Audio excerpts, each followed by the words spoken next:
Welcome to Toronto Innovation Series, where we're driving innovation for change together. We have with us Manjit Minhas. She is a businesswoman, she's an entrepreneur, an investor, and someone who's been on Dragon's Den and made a great impact in a short while. Thank you so much for joining us, Manjit. Thanks for having me. Manjit, let's start with talking about the times we live in. Right. There's lots of uncertainty in terms of where innovation is going, disruptive technologies that are changing the way that business is being done. What are some of your kind of guiding principles when you're making important decisions? Right, I think, yes, there are uncertain times for a variety of reasons, economically speaking, politically speaking, but I really think it's exciting, and there are a lot of opportunities to be had for a variety of reasons. Interest rates are at an all-time low. There is amazing space available in major cities, and you know what? It is really a connected global world these days, and so I really do believe that this is the time for entrepreneurs to get in and to try out what their passions are. This is the time to do it, and so just experiment. Do it. Yeah, experiment. Yeah, that's fantastic. And briefly touching upon the fact that start somewhere. A lot of people spend time working too much on their dreams. Yeah, if you want to talk about that, that would be great. In this day and age, I do believe that a lot of people have an acute case of analysis paralysis. So they research, and because you can research, you can spend hours and days and years on the internet and talking to people and research. But at a certain point, you need to stop researching and get out there and actually start. You need to understand that you will pivot. You will, your path will change. It never ends up the way you dreamed it will, and the path that you have planned out for yourself. But you do have to have a plan.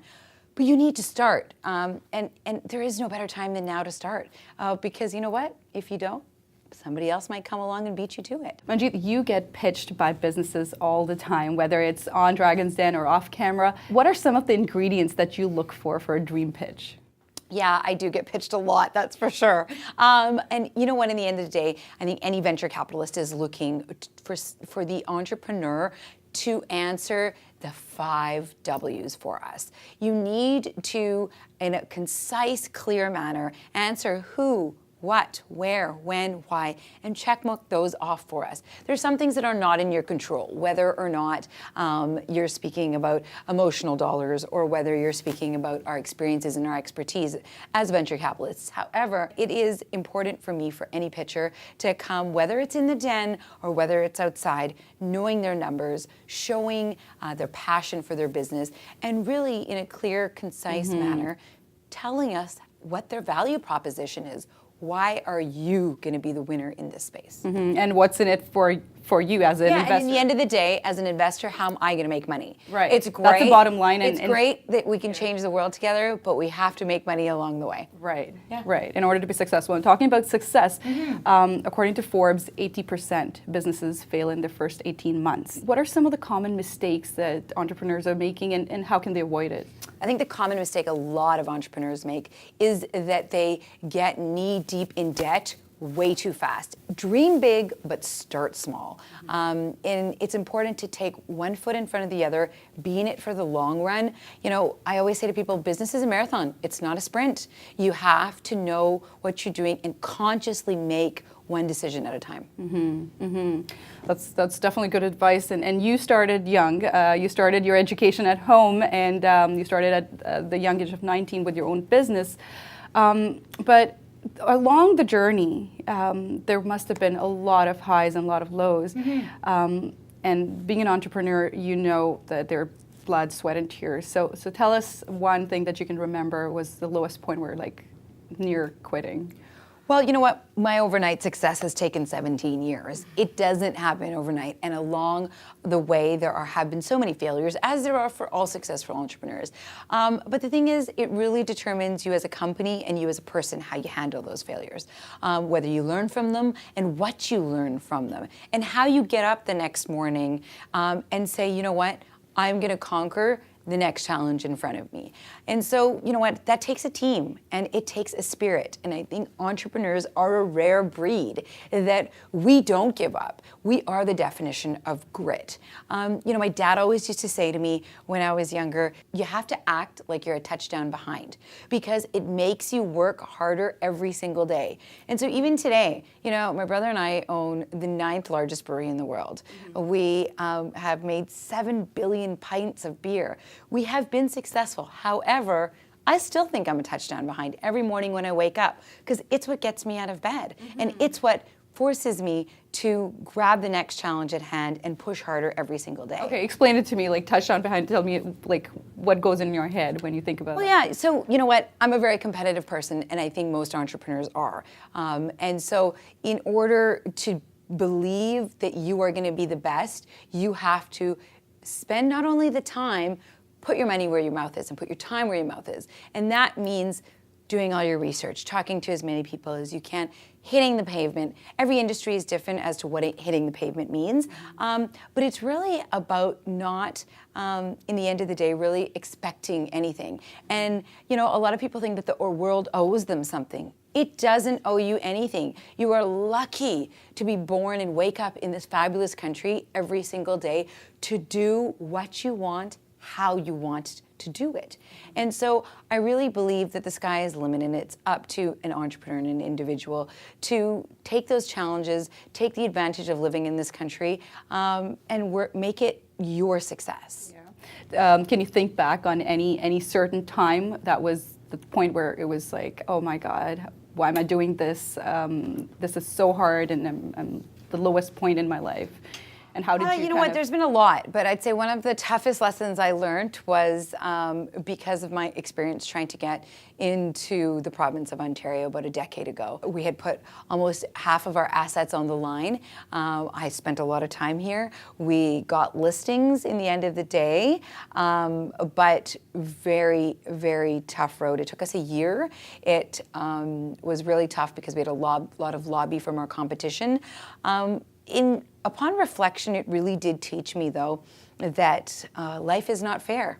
And it's not fair when you want to be disruptive. It's not fair when you're going up against big companies. It's not fair, unfortunately, for women all the time either. You know, I don't dwell on it, but it is a matter of reality. Genderism, racism, sexism, it all still exists, even in this fabulous country, never mind around the world. You know, and so it's something that has made me tougher as a person, never mind as a woman, but also it's something that I now believe is an advantage. And I came to that realization a while ago because I figured, you know what, if I'm going to stand out in the room, why not stand out for the right reasons? And so, you know, it's something that you do have to come to terms with. However, it's about how you come to terms with it and what you do with it. Right, how do you move forward with it? Yeah, absolutely. I am an eternal optimist, and I believe that most entrepreneurs are. Otherwise, you would never become an entrepreneur. Right. And I think it's a fabulous thing because we are changing the world. One beer at a time or one app at a time, you know? So I believe that entrepreneurs are a rare breed. They will go through failures and hardships. It's a matter of fact. Unfortunately, not all entrepreneurs like to talk about it, but it exists. But it's what makes you who you are. And when you reach that success, it really does make it sweeter. Make it sweeter. And talking about success, when was that one moment where you're like, I have arrived?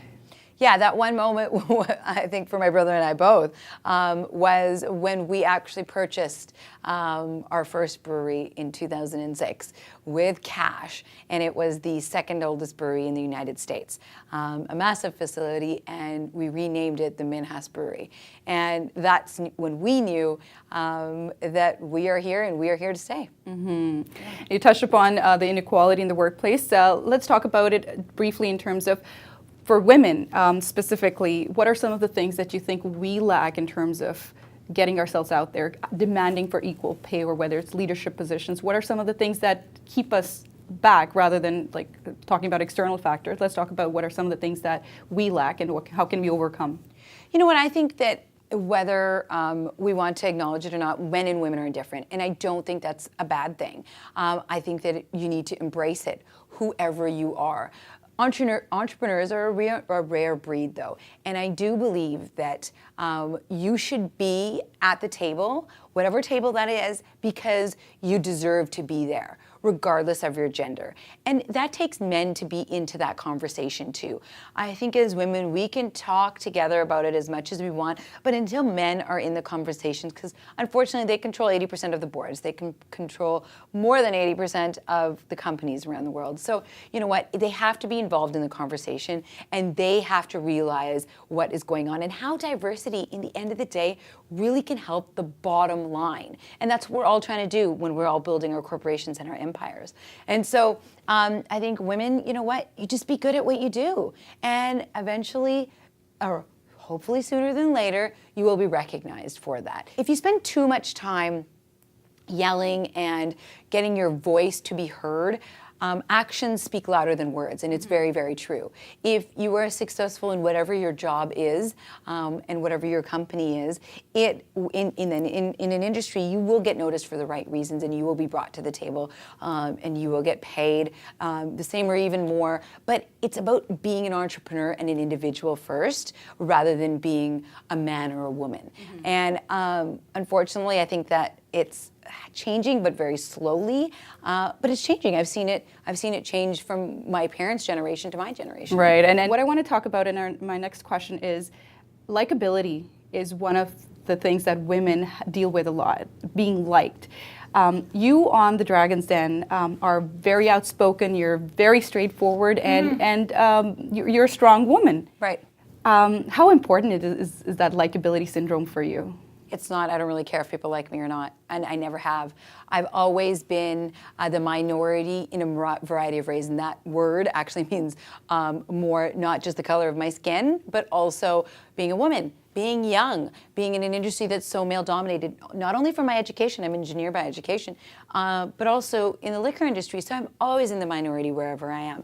And so I believe that everybody should speak their mind and be truthful and be honest. I don't like to sugarcoat things because that's not the real world. You know, this fabulous show that I'm on, Dragon's Den, has done an amazing service to this country and inspiring entrepreneurs over the last 12 years. And it has created a lot of entrepreneurs and got people thinking at home how entrepreneurship happens and how a business is created from an idea and how you get there. But also, it is my job, I believe, to be, as I am in the boardroom, be on TV in your family rooms every Wednesday nights. And that is being honest. Business is a very tough place, and it is not fair, and it is a place that feelings are put out of the equation. It's about numbers, it's about ideas, it's about innovation, and it's about making money in the end of the day. And so, yeah, it sometimes is hard, absolutely. Reality is not an easy thing that everybody gets, understands, and also wants. Right. However, I feel my job as a VC sitting on the den and in those chairs is to tell you, based on my experience, background, and my opinion, having been successful, that you need to stop and why you need to stop, or you need to pivot, or I'm on board. Sometimes it drives me nuts that my fellow dragons, when the cameras turn off, they always feel the same way I do. They just aren't as blunt always as I am. But you are what you are on camera, absolutely. Off camera. And we all are, I think, to a point, but me even more so. Yeah.